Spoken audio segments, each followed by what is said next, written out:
to this conversation, and I can't tell you how honored I was to be asked to say a few words about Grace Biggers.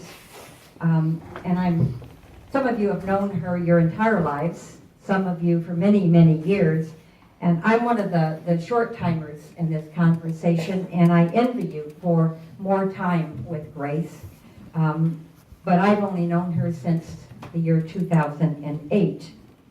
And we all know that Grace was a knitter, and in a way that's how and why I came to know her. But I really met her through her good friend and at that time my parishioner, Peg Doust, who brought Grace to a crafts gathering at St. Stephen's Church on Valley Home. And the idea for that group was that anyone could come and spend a couple of hours on a Thursday afternoon and work on whatever project it was they were working on. It didn't have to be knitting. Some did knit, of course. Some did crochet. Some did needlepoint. And, of course, we know that Grace knitted. And we have Lee Phillips and Sharon Schroeder are two of the people who were part of that with Grace and spent a lot of time in conversation with her. Peg was very sick that year, and we lost her in the summer of 2008.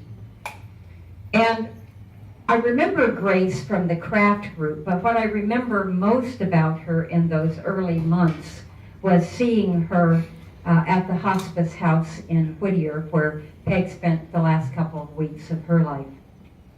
And my schedule at the time was open enough that I was able to go and see Peg every day, at least for a little while, some time of every day.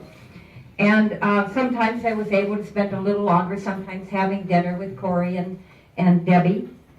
And every time I was there, Grace was there too, every day. Now, visiting a good friend in hospice is not light duty. Some of you know that. It requires the most of us in the hardest of situations, saying goodbye.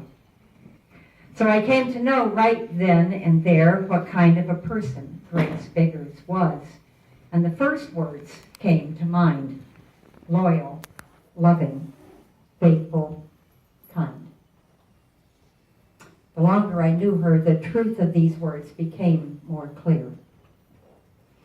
And after Peg died, Grace continued to come to the crafts group at the church and continued to do so until the church closed earlier this year.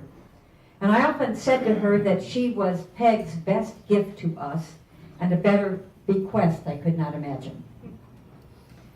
Whenever possible, I went to the craft sessions too.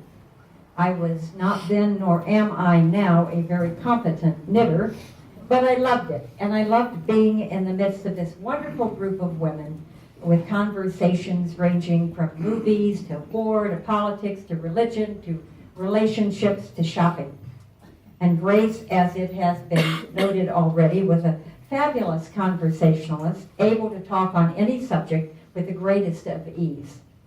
But once she got that Kindle Fire, if the group ever got stuck wondering about anything, Grace would do her magic with Google, and soon we all knew way more than we ever imagined possible. In those weekly sessions, I came to know more about Grace, and other words were added to the list: intelligent, informed, witty, concerned. She did not hide the difficulties of the past several years. She talked about the harder times with equal parts fondness and humor and exasperation and affection.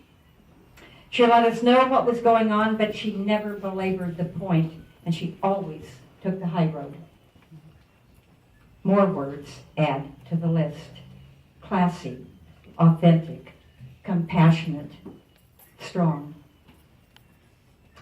And those of you who are knitters will understand that when a project is done, when the last row of a pattern is completed, when those last stitches of knit and purl are ended, there is a final row, a row that truly ends the project when we cast off and put away our needles. But casting off doesn't feel like the right term to end our time with Grace, because I believe that my relationship with her was a beginning for which there is no end. And undoubtedly other people will be woven into my life's project, but none will replace, nor can any compare with that beautiful, lovely, rich, colorful, plush pattern that was Grace Biggins. In gratitude, I offer one final word, the most important word of all the good words that could describe Grace, and that word is friend.